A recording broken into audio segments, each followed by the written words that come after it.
चलिए logarithm start करेंगे। ठीक है, तो लॉगरिदम का डेफिनेशन समझने से पहले कुछ चीज़ें समझ लेते हैं पहले तो, जो कि उससे रिलेटेड है। ठीक है, सबसे पहले बात आती है कि बेटा जो हमारा पॉजिटिव रियल नंबर होता है, तो किसी भी पॉजिटिव रियल नंबर को आप लोग एक्सपोनेंशियल फॉर्म में लिख सकते हो, जिसको हम लोग एक्सपोनेंशियल फॉर्म बोलते हैं। बेसिकली होता क्या है, कोई भी एक नंबर है, जैसे मान लीजिए कि मेरे पास 8 है। ठीक है, मेरे पास 8 है, तो 8 को मैं कैसे लिख सकता हूँ, 2⁻³ लिख सकता हूँ। अब 8 तो बहुत ही सिंपल नंबर है, 8 को मैंने लिखा 2⁻3। ठीक है, तो ऐसे किसी भी नंबर को 16 को आप लोग लिख सकते हो 2⁻4, या फिर लिख सकते हो 4⁻2। ये क्यों मैं बता रहा हूं, इसको समझना पड़ेगा कि ये जिस तरीके से हम लोग लिखते हैं, तो इसको कहा जाता है नंबर को लिखने का एक्सपोनेंशियल फॉर्म। मतलब ये जो तरीका है किसी भी नंबर को रिप्रेजेंट करने का, इसको कहा जाता है एक्सपोनेंशियल फॉर्म। ठीक है, अब ये जो मैंने लिखा है दिए गए नंबर को एक्सपोनेंशियल फॉर्म में, तो क्या मैं इसका जनरलाइजेशन कर सकता हूं, और अगर मुझे जनरलाइजेशन करना है तो फिर उसके लिए क्या क्या नियम मुझे बनाने पड़ेंगे, ये समझना है। ठीक है, तो अगर मैं किसी भी नंबर को, जिसको मैंने ए से रिप्रेजेंट किया है, ठीक है, तो उस नंबर को मैंने ऐसे लिखा है a⁻x m। अब यहां पर मैं कुछ रेस्ट्रिक्शन डालने जा रहा हूं, वो पहले मैं बता देता हूं। ठीक है, तो ये जो a है, ये भी, ये तीनों के तीनों नंबर्स है, लेकिन ये जो तीनों नंबर्स है इनके ऊपर कुछ रेस्ट्रिक्शन है। जैसे a जो नंबर है, अब ये बेस है, ये इंडेक्स है, आप लोगों को पता है बेस इंडेक्स फॉर्म में लिखा गया है नंबर को, इस नंबर को बेस इंडेक्स फॉर्म में लिखा है। ठीक है, तो ये जो भी नंबर है, ये नंबर है और ये नंबर है, तो इनके ऊपर क्या रेस्ट्रिक्शन है, मतलब ऐसा हम लोग कौन से नंबर के लिए लिख सकते हैं, ये समझना सबसे पहले जरूरी है, तो उसके लिए रेस्ट्रिक्शन लगाए हैं। ठीक है, तो ए जो होता है, जो बेस में लिखा हुआ है, तो वो आप बेस क्या ले सकते हो, तो ये >0 होना चाहिए, पहली बात। और >0 में 1 भी आता है, तो ये 1 नहीं होना चाहिए। इसको अगर मैं फिर से ना लिखूं तो ऐसे भी लिख सकता हूं, मतलब ए का जो वैल्यू है, ए >0 होना चाहिए, मतलब पॉजिटिव होगा, रियल नंबर, लेकिन 1 को नहीं लेना है। मतलब जो आपका ए है वो कौन सी वैल्यू ले सकता है, तो ए >0 होगा लेकिन 1 नहीं होगा। मतलब अगर हम इंटरवल्स के फॉर्म में लिखना चाहे, चलिए अब इंटरवल्स आपको पता है या नहीं मुझे नहीं पता, तो मैं ऐसा बोलता हूं कि ए का जो वैल्यू है, ए का वैल्यू >0 जब मैं कह रहा हूं, तब 1 को छोड़ के >0 वाले कोई भी नंबर, ये उसका मतलब है। ठीक है, तो पहली कंडीशन आ गई, रेस्ट्रिक्शन आ गई ए के ऊपर कि ए क्या क्या हो सकता है, तो ये पॉजिटिव रियल नंबर होगा लेकिन 1 को छोड़ के कोई भी। फिर दूसरी, ये जो पावर है, ए का जो हम पावर ले रहे हैं, तो ये जो x है, तो x क्या हो सकता है, तो x के ऊपर कोई भी रेस्ट्रिक्शन नहीं है। ठीक है, तो x belongs to real number, मतलब रियल नंबर में से कोई भी नंबर आप पावर में लिख सकते हो। रियल नंबर में से कोई भी नंबर, मतलब आप नेगेटिव नंबर लिख सकते हो, rational number, negative, positive, irrational number ले सकते हो, कोई भी नंबर। रियल नंबर सिस्टम में जितने भी नंबर आते हैं उनमें से कोई भी नंबर आप पावर में दे सकते हो। अब आपने बेस में नंबर ले लिया, बेस में आपने नंबर कौन सा लिया, पॉजिटिव रियल नंबर, उसका पावर आप कुछ भी दे दो, तो जो आंसर मिलेगा बेटा, वो आंसर क्या होगा, कोई सोच सकता है कि आपको जो आंसर मिलने वाला है वो क्या होगा, तो आपका आंसर होगा पॉजिटिव रियल नंबर। समझिए इस बात को, क्यों, क्योंकि आप जो लेफ्ट हैंड साइड में लिख रहे हो उसमें जो बेस में लिखा हुआ है वो पॉजिटिव नंबर है, और पॉजिटिव नंबर को आप रेज कर रहे हो किसी पावर में, रेज कर रहे हो किसी नंबर में। जैसे जैसे मान लीजिए मैं बेस में क्या ले सकता हूं, कोई भी पॉजिटिव रियल नंबर, जैसे आपने √3 ले लिया, अब ये पॉजिटिव रियल नंबर है। ठीक है, आपने ये √3 ले लिया, अब ये जो √3 है इसका आप पावर जो मर्जी लेना है ले लो, तो आपने ये ले लिया 2। अब इसका अगर मैं वैल्यू फाइंड आउट करने जाऊं तो स्क्वायर रूट कैंसिल होकर जो मिलेगा वो 3 मिलेगा। तो इन शॉर्ट क्या कहना चाहता हूं मैं, कि बेस में आप क्योंकि पॉजिटिव रियल नंबर ले रहे हो, तो उसका पावर जो मर्जी ले लो आप, नेगेटिव, पॉजिटिव, कुछ भी ले लो, जो आंसर आएगा वो पॉजिटिव रियल नंबर ही मिलेगा आपको। तो जो इस तरीके की लिखावट होती है, जो मैं अब इस बॉक्स के अंदर लिख रहा हूं, तो इस तरीके से जब हम किसी नंबर को रिप्रेजेंट करते हैं, तब इसको कहा जाता है एक्सपोनेंशियल, अरे ये क्या लिख दिया मैंने, exponential form of writing a number. किसी भी पॉजिटिव रियल नंबर को आप एक्सपोनेंशियल फॉर्म में लिख सकते हो, लेकिन उसके लिए डिफाइन कैसे किया गया है, ठीक है, इसको आप बाद में जब 11th में जाओगे तो इसको as a exponential function study करोगे, ठीक है। तो अभी तो यहाँ पर बस इतना ही आपको समझना है कि सिंपली आपके पास एक पॉजिटिव रियल नंबर है तो जिसको आप बेस इंडेक्स फॉर्म में लिख सकते हो, लेकिन वहाँ पर उसको लिखते समय रेस्ट्रिक्शन क्या, ये जनरल, देखो हम लोग जनरलाइजेशन कर रहे हैं। हम लोग जनरलाइजेशन का मतलब क्या, हम हमारे पास जितने भी नंबर्स हैं, हम कितने नंबर्स के लिए ये तरीका अपना सकते हैं। तो हम सिर्फ पॉजिटिव रियल नंबर को ही बेस इंडेक्स फॉर्म में लिख सकते हैं, पहली तो बात ये है। हम नेगेटिव नंबर को नहीं लिख सकते, ठीक है। नेगेटिव कोई भी नंबर हो उसको हम लोग नेगेटिव रियल नंबर को हम लोग नहीं लिख सकते। तो मतलब कोई भी पॉजिटिव नंबर है तो उस नंबर को आप किसी दूसरे नंबर के पावर के फॉर्म में लिख सकते हो। तो इस तरीके को जनरलाइज करना था, सभी पॉजिटिव रियल नंबर के लिए अप्लाई करना था, तो उसके लिए ये रेस्ट्रिक्शन डालने पड़े।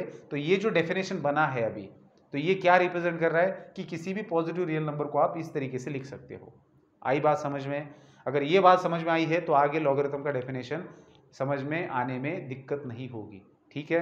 क्योंकि ये जो रेस्ट्रिक्शन है बेटा ये बहुत ज़्यादा इंपॉर्टेंट है, ठीक। तो इसको आप नोट डाउन करेंगे कि एक्सपोनेंशियल फॉर्म क्या होता है बेसिकली। तो जब भी आपके जहन में ये बात आए कि एक्सपोनेंशियल फॉर्म, तो अभी के लिए इस लेवल में आप इतना ही समझिए, 10th तक के लेवल में आपको इतना ही समझना है कि किसी भी पॉजिटिव रियल नंबर को आप किसी दूसरे नंबर के पावर के फॉर्म में, मतलब बेस इंडेक्स फॉर्म में लिख सकते हो। इसी को कहा गया है exponential form of writing the given number, ठीक है। तो ये डेफिनेशन हो गया। तो इसमें मैंने क्या क्या चीज़ें बताई कि आप इस नंबर को बेस इंडेक्स फॉर्म में लिखना चाहते हो तो बेस आपका हमेशा पॉजिटिव रियल नंबर होगा 1 को छोड़ के। तो इन दोनों कंडीशन को एक साथ में ध्यान में रखना कि आपका जो बेस है वो पॉजिटिव रियल नंबर है, लेकिन 1 को नहीं लेना है, क्योंकि 1 भी पॉजिटिव रियल नंबर है। मैं ऐसे नहीं बोल रहा हूँ कि base is always positive real number, मैं ये कह रहा हूँ कि बेस पॉजिटिव रियल नंबर होगा, एक्सेप्शन है कि बस 1 को नहीं लेना है। दूसरी चीज मैं बोल रहा हूँ जो पावर है आपका, तो वो पावर कोई भी नंबर हो सकता है। पावर आपका, इसको कैसे पढ़ेंगे, x belongs to real number, r represent set of real number, और ये साइन होता है बिलोंग्स टू का। मतलब आपका जो x है वो जो वैल्यू लेगा वो सेट ऑफ रियल नंबर से लेगा। मतलब x कुछ भी हो सकता है, पॉजिटिव नेगेटिव कुछ भी हो सकता है, इरेशनल रैशनल वगैरह कुछ भी। और फिर आप कर क्या रहे हो, आप पॉजिटिव रियल नंबर को रिप्रेजेंट कर रहे हो, तो ऑब्वियसली ये क्या रहेगा, ये पॉजिटिव रियल नंबर रहेगा। तो इन शॉर्ट ये हो गया आपका इंट्रोडक्शन टू एक्सपोनेंशियल फॉर्म। अगर आपको ये चीज़ समझ में आई है तो मैं आगे लॉगरिथम की तरफ बढ़ सकता हूँ, ठीक है। तो मान के चलता हूँ मैं कि आपको ये चीज़ समझ में आई है। ज़्यादा दिमाग को स्ट्रेस मत देना, चीज़ों को सिंपल रखिए, बहुत ज़्यादा सोचने की ज़रूरत नहीं। मैं जितना बता रहा हूँ बस उसके ऊपर गौर कीजिए, क्योंकि हमें अभी जो लॉगरिथम पढ़ना है वो बस फॉर्मूला बेस्ड पढ़ना है, लॉज सीखने हैं और किस तरीके से इन लॉज को आप कैलकुलेशन के अंदर यूज़ कर सकते हो, बस ये चीज़ हमें स्टडी करनी है इसके अंदर, ठीक है। तो ये अभी जो लिया है इसको आप बिल्कुल जब तक आप मैथमेटिक्स पढ़ रहे हो तब तक इस चीज़ को ध्यान में रखेंगे। और ये डेफिनेशन है एक्सपोनेंशियल फॉर्म का, ठीक है। Writing a number in exponential form, दिए गए नंबर को आप या तो एक्सपोनेंशियल फॉर्म में लिख सकते हो या फिर लॉगरिथमिक फॉर्म में लिख सकते हो। तो ये है एक्सपोनेंशियल फॉर्म। इसको बेटा राइट डाउन करेंगे, लिखेंगे पॉज करके, ठीक है। मैं हटा दे रहा हूँ इसको। अब मैं आपको एक क्वेश्चन पूछूंगा फिर जिससे लॉग की उत्पत्ति हुई है, मतलब लॉग का इन्वेंशन कैसे हुआ। तो ये जो सवाल मैं पूछ रहा हूँ इसका आंसर ढूंढने के लिए लॉग का निर्माण हुआ है, या फिर लॉग को जो डिफाइन किया है वो बेसिकली इसी क्वेश्चन का आंसर है जो मैं अभी आपसे पूछूंगा। तो क्या क्वेश्चन है, देखिए मैं अगर आपको पूछूं बेटा कि 2 मैं कितना लिखूं जिससे मुझे 32 मिले, 2 के सिर के ऊपर 2 के पावर में 2 को मैं कहां तक रेज करूं जिससे मुझे 32 मिले। तो आपका जवाब होगा कि सर आप 5 लिख दो तो आपको 32 मिलेगा। मतलब मैंने क्या किया, 32 को मैंने लिखा 2⁵। अब मैं फिर से आपसे पूछता हूं कि बेटा मैं यहां पर 2 के पावर में मैं क्या लिखूं जिससे मुझे 8 मिले, तो आप कहेंगे सिंपल है 3 लिखिए। फिर मैं पूछ रहा हूं आपको बेटा मैं 2 के पावर में क्या लिखूं जिससे मुझे 4 मिले, तो आप बोलेंगे कि 2 लिख दीजिए। अब मैं आपसे पूछता हूं कि मैं 2 के सिर के ऊपर क्या लिखूं, 2 के पावर में क्या लिखूं जिससे मुझे 5 मिले। यहां पर आप दिक्कत में आ जाएंगे, क्योंकि आपको पता है कि आप 2 के सिर के ऊपर लिख सकते हो 1, तो आपको 2 मिलेगा। आपने 2 लिख दिया तो 2⁵ 4 मिलेगा। फिर 2 के बाद आप सीधा लिखेंगे 3 तो आपको 8 मिलेगा। मतलब मैं 2 क्या लिखूं जिससे मुझे 5 मिल सकता है या फिर 6 मिल सकता है या फिर 7 मिल सकता है, इस सवाल का आंसर आपके पास नहीं है। और इस सवाल का आंसर ढूंढने के लिए ही लॉग को डिफाइन किया है। अगर मुझे ये वैल्यू ढूंढनी है तो कहते हैं कि इस वैल्यू यहां पर इस डब्बे में कौन आएगा, सो दिस डिब्बा इज इक्वल टू लॉगरिथम। आप लॉग फाइंड आउट कीजिए किसका, इस नंबर का। आपको ये वैल्यू चाहिए ना, मतलब 2 के पावर में क्या लिखे जिससे आपको ये वैल्यू चाहिए, तो आप इस नंबर का लॉग फाइंड आउट कीजिए with respect to this base. So log of 5 with respect to this base. तो ये जो ये अगर आप फाइंड आउट करते हो तो इससे आपको डिब्बे के अंदर का नंबर मिलेगा। तो ये नंबर कुछ भी हो सकता है, ठीक है, ये रैशनल होगा, इरेशनल होगा, इससे कोई मतलब नहीं, लेकिन इंटीजर्स में से तो आप कोई नहीं लिख सकते यहां पर, ठीक। तो क्या समझिए कि जब भी आप के नॉलेज के तहत जितना भी आप लोग सीखे हो कि किसी भी पॉजिटिव रियल नंबर का पावर ढूंढने में जब दिक्कत होती है, किसी भी नंबर को रिप्रेजेंट, जैसे यहां पर 5 को रिप्रेजेंट करना था बेस 2 लेके, ठीक है, 2 बेस, देखिए यहां पर आप बेस अलग भी लिख सकते हो। जैसे मान लीजिए कि 5 आपको लिखना है लेकिन 3 बेस लेके, तो 3 के पावर में क्या लिखेंगे आप, तो 3 का पावर 1 लिया तो 3 मिलता है, 3 का पावर 2 लिया तो 9 मिलता है, तो 3 के पावर में क्या लिखूं जिससे मुझे 5 मिले, या फिर मैंने 2 के पावर में क्या लिखूं, मतलब बेस मैंने 2 लिया था, यहां पर मैंने बेस 3 लिया। इस तरीके से आप बेस कुछ भी ले सकते हो, कुछ भी मतलब पॉजिटिव रियल नंबर, जो रेस्ट्रिक्शन है एक्सपोनेंशियल फॉर्म में इसके ऊपर, वो उसकी बात हो रही है। तो क्वेश्चन समझ में आया आपको, लॉगरिथम कैसे बना फिर, कि आपको किसी एक पॉजिटिव रियल नंबर को रिप्रेजेंट करना था, तो आपने कोई भी एक बेस चुन लिया, तो उस बेस के पावर में मैं क्या लिखूं जिससे मैं इस नंबर तक पहुंच सकता हूं। तो इस क्वेश्चन का आंसर है कि आप इस नंबर का लॉग फाइंड आउट कीजिए with respect to given base. तो इसको कैसे पढ़ते हैं, logarithm of 5 with respect to 2। तो आप इस नंबर का लॉगरिथम फाइंड आउट कर रहे हो विथ रिस्पेक्ट टू 2, तो जो भी आंसर आएगा वो यहां पर लिखेंगे। तो ये आंसर आया हुआ अगर आपने यहां पर लिखा तो आपको 5 मिल जाएगा, ठीक है बेटा। तो ये है लॉगरिथम का डेफिनेशन। लेकिन इसको जनरलाइज्ड तरीके से कैसे डिफाइन किया है, मतलब जो ऑफिशियल डेफिनेशन होती है, टेक्निकल जो डेफिनेशन, मैथमेटिकल डेफिनेशन क्या होती है, ये तो मैंने एग्जाम्पल की हेल्प से आपको समझाया। अब बात करेंगे डेफिनेशन की, जो टेक्निकल है, बुकिश लैंग्वेज में जो दी जाती है, जो कि सबसे महत्वपूर्ण होती है, जिससे हमें कॉन्सेप्ट अच्छी तरीके से पकड़ में आता है। देखिए मैथ्स में जिसको डेफिनेशन अच्छे तरीके से समझ में आ गया उसको मैथ्स बहुत अच्छे समझता है, इसलिए हमेशा डेफिनेशन में दिए गए छोटे छोटी चीज के ऊपर भी सोचना होता है, ठीक है। तो कैसे लॉगरिथम को डिफाइन किया है, देखिए बेटा, हमारे पास है a raise to x is equal to m, ये स्टैंडर्ड नोटेशन है इसलिए मैं इसका यूज कर रहा हूँ।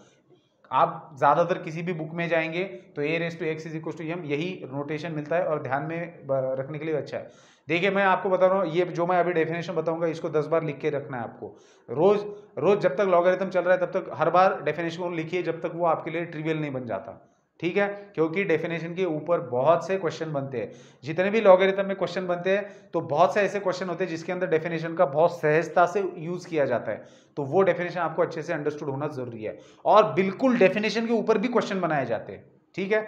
तो जब मैं a raise to x is equal to m लिख रहा हूं तो ये क्या लिख रहा हूं मैं बेटा, जैसे मैंने थोड़ी देर पहले बताया था, ये तो नंबर को रिप्रेजेंट करने का लिखने का तरीका है, जो कि जिसको हम एक्सपोनेंशियल फॉर्म कहते हैं, ठीक है।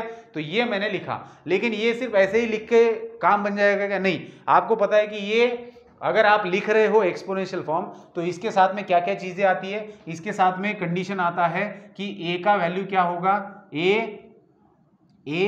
ग्रेटर देन 0 होगा बट नॉट इक्वल टू 1 को छोड़ के कोई भी पॉजिटिव नंबर, मतलब आप दूसरी भाषा में लिख सकते हो कि a is a positive real number accept 1, ठीक है। मतलब a का वैल्यू क्या हो सकता है, ग्रेटर देन 0 होगा a का वैल्यू, लेकिन a वैल्यू 1 नहीं ले सकता, समझे इस बात को। तो जब भी मैं एक्सपोनेंशियल फॉर्म लिख रहा हूं तो सबसे पहले कंडीशन ध्यान में रखेंगे बेस की, कि जो आप बेस लिख रहे हो तो वो बेस क्या होगा, वो ग्रेटर देन 0 होगा, नॉट इक्वल टू 1 होगा। अब बात करते हैं एक्सपोनेंट की, इंडेक्स की, तो ये जो x है आपका इंडेक्स, तो ये क्या हो सकता है, ये कोई भी रियल नंबर हो सकता है। सो इसको अगर मैं वर्ड्स में लिखना चाहूं तो कैसे लिखूंगा, x is any real number. तो जब भी आप एक्सपोनेंशियल फॉर्म में पावर की बात करते हैं, बेस के इंडेक्स की बात करते हैं, तो इंडेक्स आपका कोई भी रियल नंबर हो सकता है। अब आते हैं लास्ट, ये क्या है बेटा, m को क्या, m कहां से आ रहा है, तो m belongs to r plus का मतलब होता है पॉजिटिव रियल नंबर। तो m होगा, m is any positive real number. ठीक है, तो ये रेस्ट्रिक्शन है और इन रेस्ट्रिक्शन को अच्छे से ध्यान में रखना है। तो ये एक्सपोनेंशियल फॉर्म के साथ में आए हुए रेस्ट्रिक्शन है। अब हमारे पास दिक्कत क्या थी कि हमारे पास m नाम का नंबर था और हमने बेस ले लिया था a।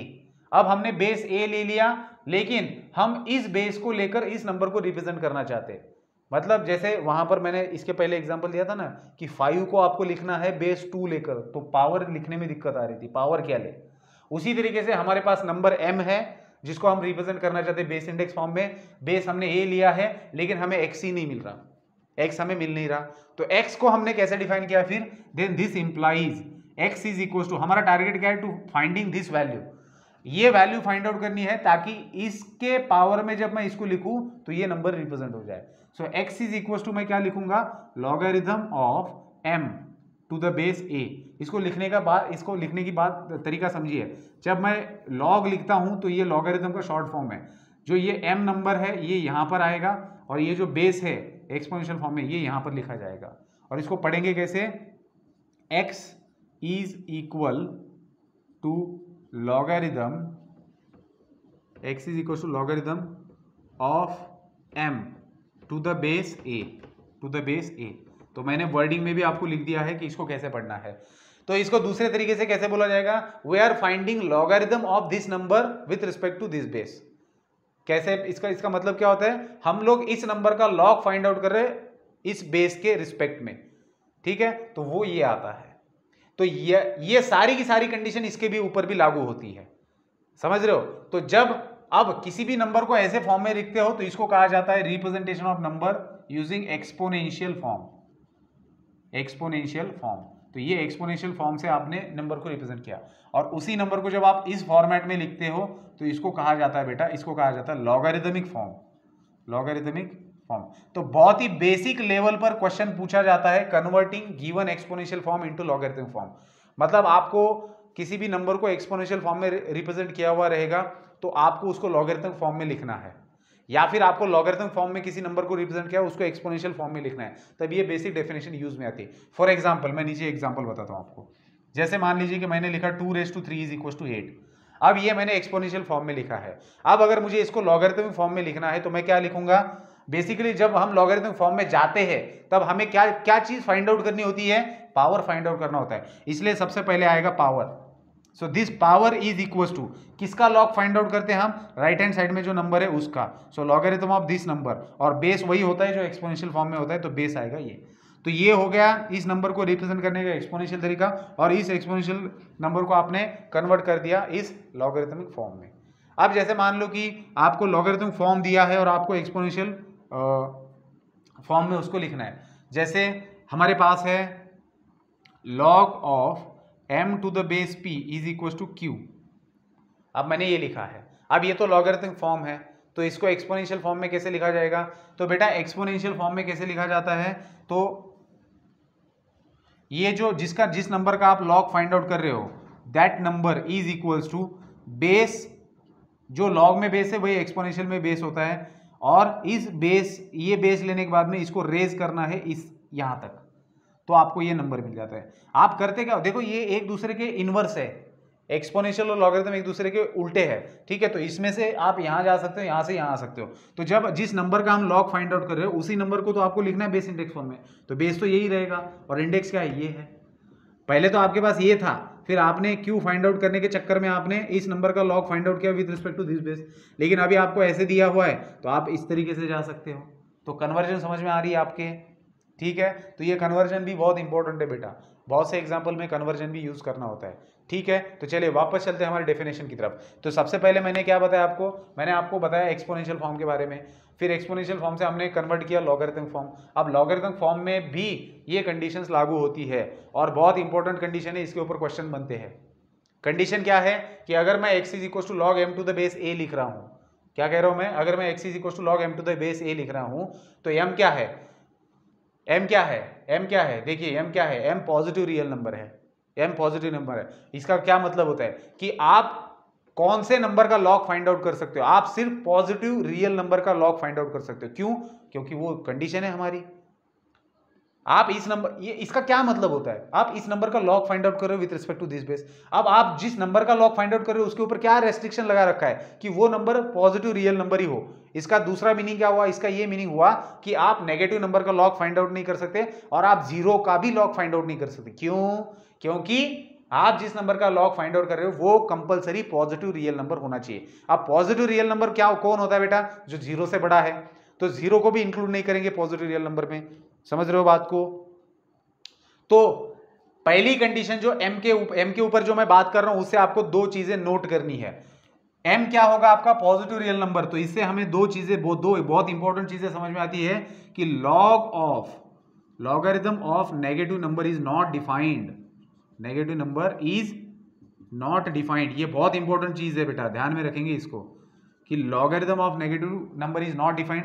और दूसरी चीज हमें समझ में आती है कि log of zero is also is not defined, is not defined. ये मैं कहां से लिख रहा हूं बेटा, बिल्कुल बेसिक डेफिनेशन से लिख रहा हूं। डेफिनेशन के अंदर क्या दिया है कि आप log of this number with respect to base find out कर रहे हो। तो जिस नंबर का आप लॉग फाइंड आउट कर रहे हो, तो ये जनरल डेफिनेशन है, तो वो नंबर हमेशा पॉजिटिव रियल नंबर ही होना चाहिए। तो अगर ये पॉजिटिव रियल नंबर होना चाहिए, इसका मतलब नेगेटिव नंबर का लॉग फाइंड आउट नहीं किया जा सकता। And also we can not find log of zero. Zero समझते हो ना, आर्यभट्ट वाला जीरो, अपना जीरो, ठीक है, जिसको कोई कीमत नहीं होती, ऐसा कहते हैं लोग, मतलब जीरो की कोई कीमत नहीं होती अगर नंबर के पीछे हो तो, ठीक है, चलो कोई बात नहीं। तो ये हो गए एम के ऊपर रेस्ट्रिक्शन। बात करते हैं ए के ऊपर की रेस्ट्रिक्शन की। अब लॉगरिथम जब हम किसी नंबर का फाइंड आउट करते हैं, अब तब बात की जाती है बेस की। तो बेस क्या हो सकता है सबसे पहले तो बेस क्या है, यहां पर बेस को रिप्रेजेंट किया गया है ए से। अब ए के ऊपर की वैल्यू आप देखिए, यहां पर ए का वैल्यू देखिए, ठीक है। सो ए क्या है बेटा, A is greater than zero and it is not equal to one. मतलब ए क्या क्या वैल्यू ले सकता है, ए ग्रेटर दैन जीरो हो सकता है। ग्रेटर दैन जीरो मतलब रियल नंबर की बात हो रही है, ठीक है। ए ग्रेटर दैन जीरो, यहां पर हमेशा याद रखना कि हम लोग हमेशा रियल नंबर के अंदर ही खेलते हैं, ठीक है। तो ए क्या हो सकता है आपका, ग्रेटर दैन जीरो, मतलब पॉजिटिव रियल नंबर सिर्फ ए वन को छोड़ के। तो इसका मतलब क्या हुआ कि जब आप किसी नंबर का लॉग फाइंड आउट करते हो तो बेस क्या लेना है आपको, तो बेस आप ले सकते हो ए जो है, तो आपका बेस होगा, देखिए ए आपका दो तरीके से होगा, यहां पर लिखता हूं मैं बेस को डिनोट किया जा रहा है ए से। तो बेस आपका या तो जीरो और वन के बीच में लाई करेगा और दूसरा या तो ग्रेटर देन वन होगा। देखिए यहां पर जो लिखा है कि आपका जो बेस है वो पॉजिटिव रियल नंबर है एक्सेप्ट वन, तो मैंने उसको दो हिस्सों में बांट दिया जो कि हमारे लिए कन्वीनियंट है आगे जाके पढ़ने के लिए। क्या है कि आपका बेस क्या हो सकता है, यहां पर लिखा है मैंने, देखिए ये जो चीज यहां पर लिखी है उसी को मैंने अलग अंदाज में लिखा है। यहां पर क्या लिखा है, ए डबल हो गया, A is positive real number except one. तो आपका ए क्या है, positive real number except one है। तो पॉजिटिव रियल नंबर मतलब जीरो से बड़ा है, तो मैंने लिखा कि ए का वैल्यू जीरो से बड़ा होगा, लेकिन वन नहीं ले सकते तो वन से छोटा होगा। अब दूसरी चीज मैंने फिर आगे कंटिन्यू किया कि वन से बड़ी आप कोई भी वैल्यू ए को दे सकते हो। ये जानबूझकर मैंने बेस को दो हिस्सों में बांटा है। एक जो हिस्सा है बेस का वो फ्रैक्शन में रखा है मैंने, जीरो और वन के बीच का नंबर फ्रैक्शन होता है, प्रॉपर फ्रैक्शन, ठीक है। तो या तो आपका बेस जीरो और वन के बीच में हो सकता है या फिर वन से बड़ा हो सकता है, आप इसको ऐसे भी ध्यान में रख सकते हो। और अच्छा होगा अगर ऐसे ही ध्यान में रखोगे कि हमारा बेस जो है वो हमेशा जीरो और वन के बीच में लाया करेगा and it must be greater then one. तो ये एक ही चीज है, बस लिखने का अलग अंदाज है। तो हर तरीके से चीजों को समझना चाहिए, ठीक। तो अब हो गई बात, यहां पर बेस की बात हो गई, जिस नंबर का लॉग फाइंड आउट करना है उसकी बात हो गई। अब आप किसी नंबर का लॉग फाइंड आउट कर रहे हो with respect to some base, किसी बेस से रिलेटेड कोई भी बेस ले लिया आपने पॉजिटिव रियल नंबर में से वन को छोड़ के, तो उसका जो वैल्यू मिलेगा उसके बारे में क्या कहा गया है। तो ये x जो है बेटा ये कोई भी रियल नंबर हो सकता है। मतलब लॉगरिथम की डेफिनेशन में अगर आप x देखेंगे तो वो कोई भी रियल नंबर है। मतलब आप अगर किसी नंबर का, किसी पॉजिटिव रियल नंबर का लॉगरिथम फाइंड आउट करो with respect to some base, तो उसका वैल्यू जो है वो कुछ भी आ सकता है रियल नंबर में से, इसके ऊपर कोई रेस्ट्रिक्शन नहीं है, ये कोई भी रियल नंबर हो सकता है, समझे। तो ये तीनों भी चीजें बहुत अच्छे से ध्यान में रखना, इसके ऊपर क्वेश्चन बनेंगे। इनफैक्ट जब मैं ये थ्योरी खत्म करूंगा तो जो क्वेश्चन लेने वाला हूं उसमें एक क्वेश्चन ऐसा है जो बिल्कुल इन कंडीशन के ऊपर डिपेंडेंट है, जिसका आंसर अगर आपको ये कंडीशन अच्छे से समझ में आई है तो आप उसका आंसर आराम से बता सकते हो विदाउट लिफ्टिंग ए पेन। पेन को बगैर यूज किए आप उसका आंसर लिख सकते हो, ठीक है। तो लिखेंगे आप इसको पॉज करके, पॉज करके लिखना है आपको, इसको मैं हटा रहा हूं। तो क्या क्या चीजें देखी, बिल्कुल एक डेफिनेशन देखा हमने, उससे हमने एक टाइप का क्वेश्चन देखा कि जिसमें एक्सपोनेंशियल फॉर्म से लॉगरिथम फॉर्म और लॉगरिथम फॉर्म से एक्सपोनेंशियल फॉर्म में जाया जा सकता है। फिर डेफिनेशन से ही दो इंपॉर्टेंट नोट्स हमारे हाथ में लगी है, ठीक है। अब बात करते हैं इसी बेस की एक और डायमेंशन में, एक और चीज जान लेते हैं बेस के बारे में। अब इन जनरल जो हम लॉग ड्रिल करते हैं, हम लोग जो लॉगरिथम स्टडी करते हैं, तो इसमें दो ही बेसिस का यूज होता है।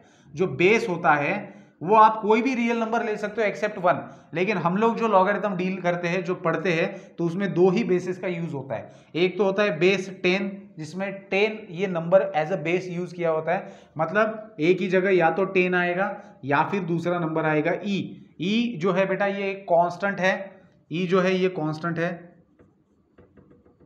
और ये इरेशनल नंबर है जिसका वैल्यू 2.17 समथिंग होता है, जो कि नॉन टर्मिनेटिंग नॉन रिकरिंग होता है। तो हम जो लॉगरिथम यहां से आगे पढ़ने वाले हैं पूरा का पूरा, तो हमारे लॉगरिथम में दो ही बेसिस होते हैं, एक तो होता है बेस 10 और लिया होता है, या फिर बेस ई लिया होता है। जब बेस 10 लिया जाता है तो उस लॉगरिथम को कहा जाता है कॉमन लॉगरिथम। क्या कहा जाता है? Common logarithm. और जब बेस ई लिया जाता है तब उसको कहा जाता है नेचुरल लॉगरिथम। समझे? अब एक और नोटेशन समझ लेना कि जब भी बेस लिखा हुआ नहीं रहता है क्वेश्चन के अंदर, ऐसे भी होता है कि बेस ही मेंशन नहीं किया है, जब बेस मेंशन नहीं होता है तब आपको समझना है कि वो नेचुरल लॉगरिथम है। लेकिन जब भी कॉमन लॉगरिथम लिखना है तो बेस को मेंशन करना ही पड़ेगा।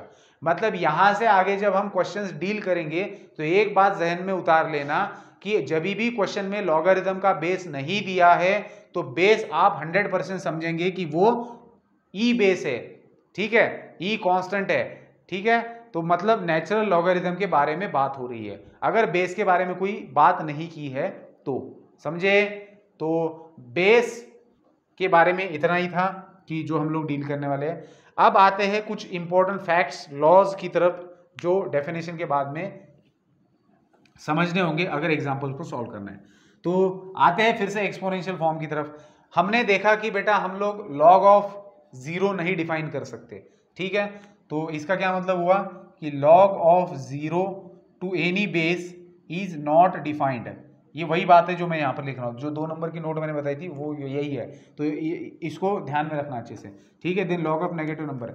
अब मुझे बताइए, आपको ये पता है एक्सपोनेंशियल के अंदर कि किसी भी आप बेस कोई भी ले लो, कोई भी मतलब कोई भी पॉजिटिव रियल नंबर ले लो एक्सेप्ट 1, उसका पावर अगर 0 है तो उसका वैल्यू हमेशा 1 होता है। ये बात हमें पता है या नहीं है? 100% पता है। ये लॉ आपको पता है कि a raise to 0 is equal to 1, मतलब किसी भी नंबर का पावर अगर 0 लेते तो उसका वैल्यू 1 आता है। अब मैं आपको कहता हूं कि ये एक्सपोनेंशियल फॉर्म है, अब आप इसको लॉगरिथम फॉर्म में लिखिए। तो लॉगरिथम फॉर्म में कैसे लिखते हैं हम? पावर मतलब 0 is equal to logarithm of 1 to the base a। इससे हमें एक नई चीज पता चली। क्या चीज? अब इसी को मैं अच्छे से लिखता हूं, मतलब इसको लेफ्ट में इसको राइट में। तो देखिए logarithm of 1 to any base is always 0। ये आपका नया फॉर्मूला आपके पास आया, या फिर कह सकते हो कि 1 का लॉगरिथम क्या होता है, ठीक है। हमने बेसिक डेफिनेशन में देखा बेटा कि ये जो जिस नंबर का हम लोग लॉग फाइंड आउट कर रहे हैं वो नंबर क्या होता है? वो पॉजिटिव रियल नंबर होता है, ठीक है। ये क्या होता है जिस नंबर का? वो पॉजिटिव रियल नंबर होता है, तो मतलब वो 1 भी हो सकता है। तो 1 का लॉगरिथम जब आप फाइंड आउट करेंगे with respect to any base, याद रखना मैंने यहां पर जानबूझकर ए लिखा है, तो इस बात की तरफ मैं आपको इशारा कर रहा हूं कि इसको अंडर एस्टिमेट मत करना, इसको निग्लेक्ट मत करना। आप अगर 1 का लॉग फाइंड आउट कर रहे हो with respect to any base, मतलब फॉर एग्जांपल अगर मैं log 1 टू द बेस 2 निकालना चाहता हूं तो इसका वैल्यू रहेगा 0। अगर मैं log 1 टू द बेस 3 निकालना चाहता हूं तो इसका वैल्यू भी रहेगा 0। अगर मैं log 1 टू द बेस √7 लिखना चाहता हूं तो भी इसका वैल्यू रहेगा 0। क्यों? क्योंकि हमें पता है कि 2 रेस टू 0 1 होता है, 3 रेस टू 0 1 होता है, √7 रेस टू 0 1 होता है, ठीक है। तो सबसे पहला नियम आपके सामने आया, सबसे पहला फॉर्मूला कह सकते हो, वैल्यू कह सकते हो, जो कहना को कि 1 का अगर आप लॉग फाइंड आउट करते हो तो उसका वैल्यू हमेशा क्या होता है? 0 होता है, ठीक है। तो logarithm of 1 to the base to any base is always 0। तो ये आपका पहला फॉर्मूला आ गया। अब दूसरा एक और एक्सपोनेंशियल में रूल होता है बेटा, इसको हटा रहा हूं मैं, ठीक है। दूसरा एक्सपोनेंशियल में एक और रूल होता है, क्या होता है वो? A raise to 1 is a. क्या है second rule? A raise to 1 is a. इसका क्या मतलब होता है? आप किसी भी नंबर का पावर अगर 1 लेते हो तो आपको अगेन वही नंबर मिलता है। ये बात तो सच है, और ये मेरे ख्याल से जितने भी लोग मैथमेटिक्स जानते हैं, पढ़ते हैं, बच्चे जितने भी, उनको ये रूल पता है। ये बहुत वेल नोन रूल है कि किसी भी नंबर का पावर अगर आप 1 लेते हो तो आपको अगेन वही नंबर मिलता है। ठीक है, तो अब अगर ऐसा है और मैं अगर इसको अब फिर से लॉगरिथमिक फॉर्म में लिखूं तो लॉगरिथमिक फॉर्म क्या होगा इसका? 1 is equal to logarithm of A to the base A. क्या लिखा मैंने? This 1 is equal to log of this number to the base A. इससे क्या समझ में आ रहा है आपको कि आप जिस नंबर का लॉग फाइंड आउट कर रहे हो वही अगर बेस में होता है तो उस नंबर का लॉगरिथमिक वैल्यू 1 होता है। फॉर एग्जांपल, अगर मैं log 2 फाइंड आउट कर रहा हूं लेकिन बेस भी मैंने 2 ले रखा है तो इसका वैल्यू आपको 1 लिखना है आंख बंद करके। अगर मैं log 5 लिख रहा हूं, टू द बेस 5 ही ले रहा हूं तो इसका वैल्यू मैं 1 लिखूंगा। मतलब जिस नंबर का आप लॉग फाइंड आउट कर रहे हो वही नंबर अगर बेस में होता है तो बेटा इसका वैल्यू होता है 1। तो ऐसे नंबर के logarithm of that number is 1। तो हमेशा याद रखना कि जिस भी नंबर का लॉग फाइंड आउट कर रहे हो तो बेस में भी अगर वही नंबर है तो उसका वैल्यू आएगा 1। ठीक है, तो ये एक और क्रूशियल इंपॉर्टेंट नियम है जो हमेशा आपको एग्जाम्पल में दिखेगा, जो यूज होगा, बहुत जगह पर यूज होगा। ठीक है, तो ये दो छोटे छोटे रूल्स थे जो पता होने बहुत ज़्यादा ज़रूरी थे, तो वो हम लोगों ने पता कर रखे हैं। तो क्या है वो? Log of 1 with respect to any base is always 0। आप इसको वर्डिंग में भी लिख सकते हो। फिर आप लिखेंगे log of any number to the base, log of any number with respect to the same number is always 1। मतलब आप जिस भी नंबर का लॉग फाइंड आउट करो वही अगर नंबर आप बेस में लेते हो तो उसका वैल्यू हमेशा 1 होता है। ठीक है, आगे बढ़ेंगे। अब यहां से आगे आते हैं लॉज ऑफ लॉगरिथम। जो क्वेश्चन सॉल्व किए जाते हैं तो बेसिकली इन क्वेश्चंस को सॉल्व करते वक्त हमें इन लॉज का यूज करना होता है, तभी जाके आप उन क्वेश्चंस को सॉल्व कर पाते हो। ठीक है, तो सबसे पहला लॉ आता है लॉ ऑफ एडिशन, जिसको कहा जाता है। ठीक है, या लॉ ऑफ एडिशन कहने से अच्छा है कि आप लॉ ऑफ मल्टीप्लिकेशन कह सकते हो, लॉ ऑफ डिवीजन कह सकते हो। चलो छोड़िए, कोई बात नहीं।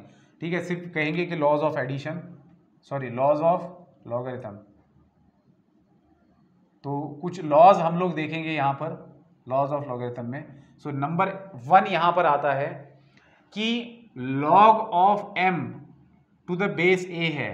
ठीक है, plus log n to the base a दिया है, तो बेटा आप इसको लिख सकते हो log mn to the base a। समझे?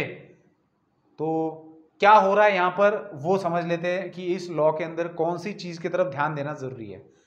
यहां पर ये जो लेफ्ट हैंड साइड में दिख रहा है आपको 2 लॉग्स का एडिशन दिख रहा है। अब पहले वाले टर्म के अंदर आप m नंबर है जिसका लॉग फाइंड आउट कर रहे हो with respect to base a। इस टर्म के अंदर आप n नंबर है जिसका लॉग फाइंड आउट कर रहे हो with respect to base a, और दोनों के बीच में एडिशन है। ऐसे टाइम पर आप इसको ऐसे भी लिखकर कैलकुलेट कर सकते हो। अब यहां पर इंपॉर्टेंट चीज क्या है ध्यान देने की, कि यहां पर इन दोनों का बेस सेम है। तो नोट करने वाली बात है कि बेस सेम होता है एंड एडिशन होता है दोनों के बीच में। 2 लॉग्स के बीच में अगर एडिशन का साइन है एंड बेस सेम है तो आप क्या कर सकते हो, जिन नंबर का लॉग फाइंड आउट कर रहे हो उनका मल्टीप्लीकेशन करके जो नंबर आता है उसका लॉग फाइंड आउट करेंगे with respect to this base, तो वो क्वांटिटी सेम होती है। न्यूमेरिकली दीज 2 आर सेम, ये वैल्यू और ये वैल्यू न्यूमेरिकली सेम होती है। ठीक है, तो ये हो गया हमारा पहला रूल। अब इस रूल को अच्छे से समझने के लिए एक एग्जांपल देता हूं मैं आपको, कि अगर मान लीजिए मेरे पास log 4 टू द बेस 3 है plus log 7 to the base 3 है। ठीक है, तो इसको मैं कैसे लिख सकता हूं? मुझे दिखा कि दोनों का बेस सेम है और दोनों के बीच में एडिशन है, तो मैंने इसको लिख दिया 28, 4 इंटू 7 28 टू द बेस 3। अब ऐसे ही आप उल्टा भी कर सकते हो। अगर आपको ऐसे दिया है तो उसको आप स्प्लिट भी कर सकते हो। जैसे मान लीजिए कि आपको दिया है log 10 टू द बेस 2 दिया है, तो आप क्या कर सकते हो, इसको लिखने का तरीका बता रहा हूं मैं आपको। आप 10 इस नंबर का लॉग फाइंड आउट करो विद रिस्पेक्ट टू बेस 2, तो आपको अगर मान लीजिए कि क्वेश्चन में इसको एडिशन के फॉर्म में लिखना है तो आप ऐसा भी कर सकते हो। आपने 10 को लिख दिया 2 इंटू 5, बिल्कुल लिख सकते हो 10 को, एंड टू द बेस 2। अब आप इसी रूल को यूज करेंगे, मतलब आपके पास ये दिया हुआ है अभी, तो इसको आप ऐसा लिख सकते हो। तो कैसे लिखेंगे इसको, log 2 टू द बेस 2 लिखना है plus log 5 to the base 2 लिखा। समझ आई बात कुछ? अगर ऐसे दिया है तो हम आसानी से ऐसे लिखते हैं, लेकिन जब ऐसे दिया है तो इसको ऐसे भी लिखा जाता है, ये बात हमारे जहन में आती नहीं। फिर जो अभी इससे पहले हमने एक नियम देखा था, छोटा सा फॉर्मूला, कि log of any number to the same base, इसका वैल्यू क्या होता है बेटा, 1 होता है। तो ये बन गया 1 plus log 5 to the base 2। समझे नहीं समझे? ठीक है, तो ये एक तरीका है लिखने का, इसको ऐसे लिखा जाता है। तो ये लॉ है बेटा। अब इस लॉ का मैं प्रूफ आपको नहीं बताऊंगा, ठीक है, क्योंकि लॉ के प्रूफ को जान के हमें कोई मतलब नहीं है, हमें बस लॉ ध्यान में रहना चाहिए जिससे हम क्वेश्चन सॉल्व कर सके। हाँ, इसका प्रूफ आप जान सकते हो जब मैं 11th क्लास के लिए लेक्चर बनाऊंगा, लेकिन वैसे 11th के बच्चों के लिए भी इसके प्रूफ से कोई ज़्यादा मतलब है नहीं, वेस्ट ऑफ टाइम है। इफ देखिए क्या होता है ना कि आपको प्रूफ तभी समझने होते हैं कि जब आप चीज़ों को कॉन्सेप्चुअली समझना चाहते हो और उसको इलेबोरेट करना चाहते हो। अगर आप कॉम्पिटिटिव एग्जाम के लिए प्रिपेयर कर रहे हो तो ऐसे समय में it is a waste of time. अगर आप, हाँ, कहाँ पर इंपॉर्टेंट होता है थ्योरी ज़्यादा डेप्थ में जानना, जहाँ पर कोऑर्डिनेट ज्योमेट्री आती है, ठीक है, तो वहाँ पर चीज़ों को अच्छे तरीके से समझना। वहाँ पर भी कुछ ही ऐसे पॉइंट्स होते हैं कि जहाँ पर प्रूफ को समझना ज़रूरी होता है, अदरवाइज कोई ज़रूरत नहीं है, ठीक है। तो अलजेब्रा में तो खासकर फॉर्मूला बेस्ड चीज़ें होती है, फैक्ट्स कितने ज़्यादा आपको पता है वो आपके लिए अच्छा होता है। सो इसको एज अ फैक्ट्स हम लोग समझेंगे, एज अ लॉ इसको ध्यान में रखेंगे। इसका प्रूफ भी बहुत आसान है, लेकिन उसकी कोई ज़रूरत नहीं है समझना, ठीक है। अगर ज़रूरत होती तो हम लोग बताते ही, तो समझने की ज़रूरत नहीं प्रूफ को। तो बस लॉ ध्यान में रखना कि कंडीशन क्या है और किस हालात में ये चीज़ अप्लाई की जाती है, पहली बात। अब दूसरा लॉ, अगर यहाँ पर सिचुएशन देखिए सेम है, बेस सेम होगा, लेकिन एडिशन की जगह अगर सब्ट्रैक्शन होता है तो पहले नंबर को दूसरे नंबर से डिवाइड किया जाता है। इस चीज को समझेंगे, पहले नंबर को दूसरे नंबर से डिवाइड किया जाता है। तो अगर सिचुएशन क्या है, फिर से दोनों में बेस सेम है बेटा, और जिन नंबर का आप लॉग फाइंड आउट कर रहे हो, ठीक है, वो दोनों नंबर कोई भी नंबर हो सकते हैं। अगर उनके बीच में सब्ट्रैक्शन है तो ये वाला। अगर ऐसे दिया है तो ऐसा लिखना है, ऐसे दिया तो भी ऐसे लिख सकते हो। फॉर एग्जाम्पल, अब यहां पर मैंने यहां पर सिर्फ पॉजिटिव की जगह नेगेटिव रख दिया, तो क्या होगा बेटा, यहां पर पहले को डिवाइड करेंगे दूसरे से, ठीक है। उल्टा, इससे उल्टा भी आप समझ सकते हो कि जैसे मान लो यहां पर मुझे दिया है log 10, तो मैं इसको कैसे लिख सकता हूं, मैं इसको लिख सकता हूं log 10 को मैं लिख सकता हूं 20/2 लिख सकता हूं, बिल्कुल, क्योंकि मेरे पास 10 था ना, सॉरी 10 था, तो मैंने 10 को लिखा log 20/2, ये नंबर है इसलिए ब्रैकेट डालना जरूरी है और इसका बेस वही है 2। अब 10 को मैंने 20/2 लिखा, अब क्योंकि ये log m/n है तो मैं इसको कैसे लिख सकता हूं, log 20 to the base 2 minus log 2 to the base 2। समझे? मतलब अगर आपके पास log m/n to the base a दिया है, then we can write log m to the base a minus log n to the base a। अगर देखिए, अगर लेफ्ट हैंड साइड दिया है तो आप आराम से राइट हैंड साइड तक पहुंच सकते हो। दिक्कत तब आती है जब राइट हैंड साइड वाली चीज कोई दे रखी है, जैसे यहाँ पर log 10 टू द बेस 2 दिया है, तो इसको ऐसे लिखा जा सकता है, ये सोचना बहुत इंपॉर्टेंट है, ठीक है।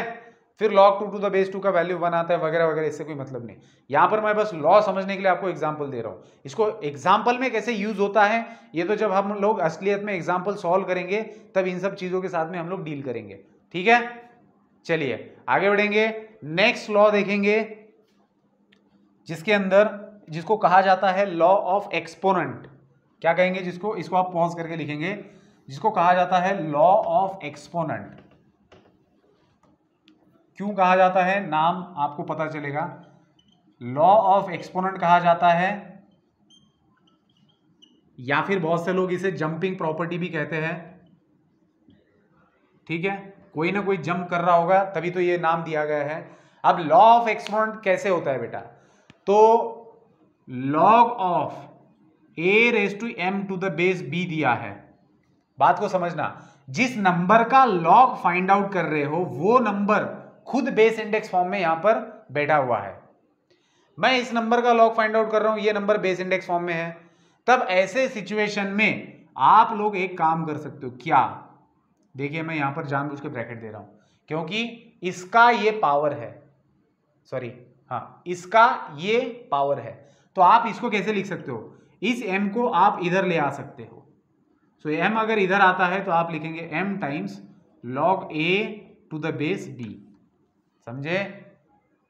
अगर ऐसे है तो आप ऐसे लिख सकते हो, ऐसे है तो इसको आप ऐसे लिख सकते हो।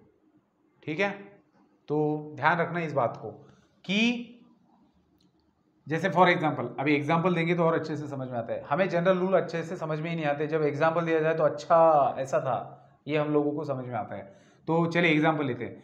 For example number 1 log of, मेरे पास अब मैं सीधा सीधा लिखता हूँ 2⁻³ टू द बेस 2 है, तो मैं 3 को ये 2 का पावर है तो 3 को मैं इधर ला सकता हूँ, मतलब 3 इंटू, ये इंटू है डॉट मतलब 3 इंटू लॉग ऑफ, बचा कौन 2 टू द बेस 2। तो बेसिकली हुआ क्या, इसका वैल्यू तो हमें पता है 1 होता है। सो ये 3 एज इट इज इंटू इसका वैल्यू 1, तो आंसर आया 3। ठीक है, मतलब अब इसी एग्जाम्पल को मैं कुछ ऐसे लिखता हूं। अगर मैंने लिखा log 8 टू द बेस 2, बताइए क्या लिखा मैंने, log 8 टू द बेस 2 लिखा है, तो क्या आपके दिमाग में आ सकता है कि इसका आंसर 3 हो सकता है? कैसे? देखिए 8 को आप क्या लिख सकते हो, log ऑफ 2⁻³ और टू द बेस 2 है, तो बस इस 3 को इधर लाया और फिर से वही वाली बात होगी log 2 टू द बेस वाली। मतलब आपको एग्जाम्पल के अंदर ये चीज ध्यान में आनी चाहिए कि किसी नंबर का आप log फाइंड आउट कर रहे हो, जैसे log of something we are finding, ठीक है, जैसे हम लोग log of 25 to the base 5 find out कर रहे हैं, ठीक है, या फिर 125 लिखते हैं। तो यहाँ पर आपको ये चीज ध्यान में आनी चाहिए कि मैं 125 को मैं लिख सकता हूँ 5 का क्यूब लिख सकता हूँ, और टू द बेस है 5, तो ये 3 यहाँ आके जंप कर सकता है और इंटू log 5 टू द 5 बचेगा, तो इसका वैल्यू तो 1 होता है। So 3 into 1 that is equal to 3। ठीक है, फिर आप ऐसे भी कर सकते हो, जैसे मान लेते हैं कि मेरे पास दिया हुआ है 125 डिवाइडेड बाय 36 और यहाँ पर दिया है 6। ठीक है, तो मैं क्या कर सकता हूँ, मैं इसको ऐसे अब यहाँ पर मैं इसके पहले का लॉ अप्लाई करूंगा, ये m/n है, तो मैं इसको log 125 to the base 6 minus लिखूंगा log 36 to the base 6।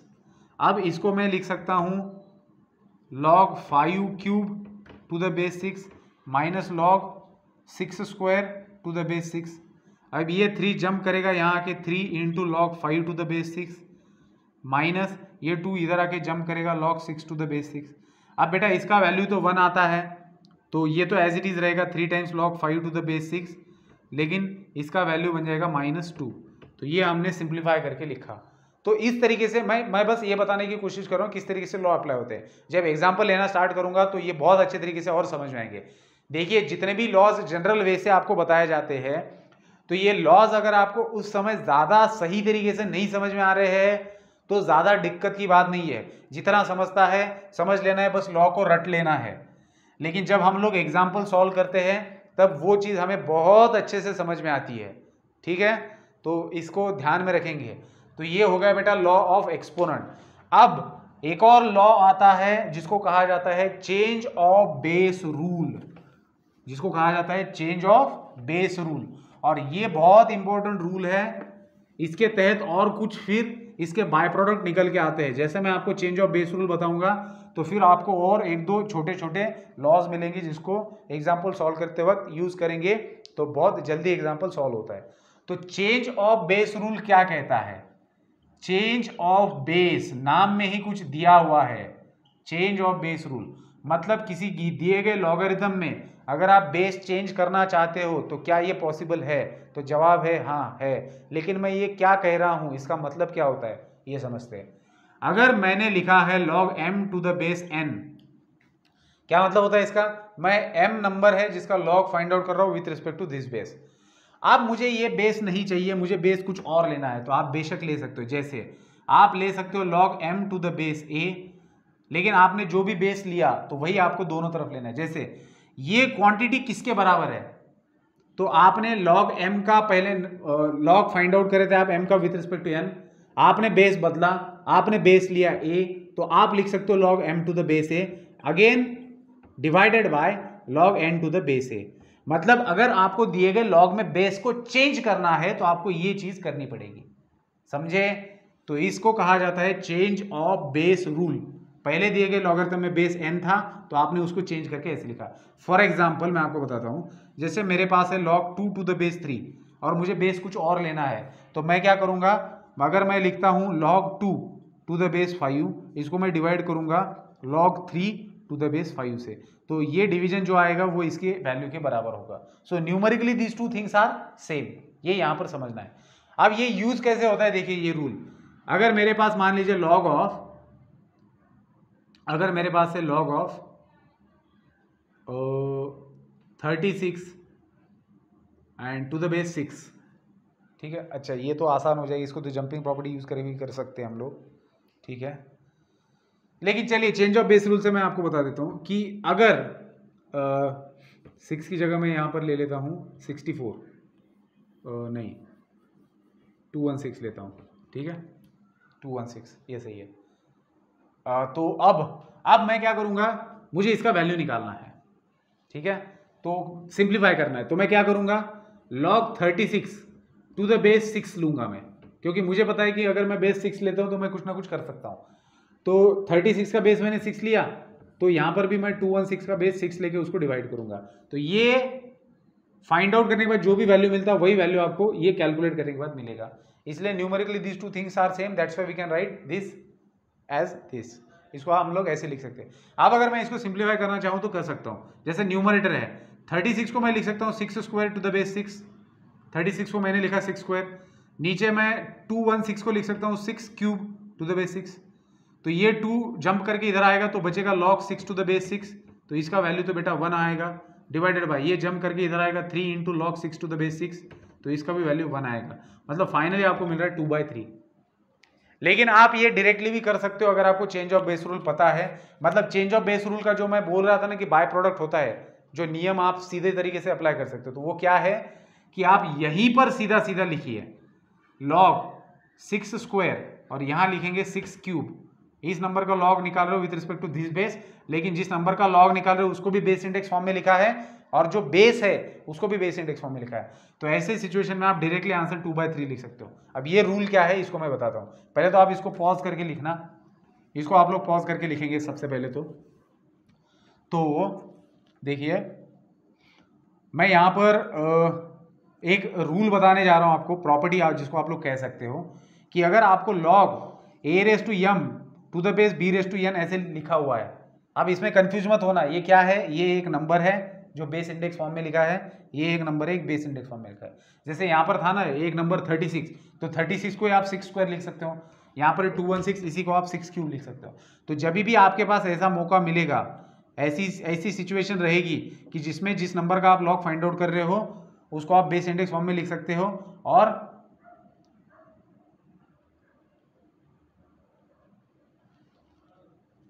Sorry ये a⁻n होना चाहिए, ठीक है, दोनों का भी बेस सेम होना चाहिए, तब ऐसे सिचुएशन में आप लिख सकते हो लॉग सीधा सीधा इसका वैल्यू m/n लिख सकते हो, ठीक है।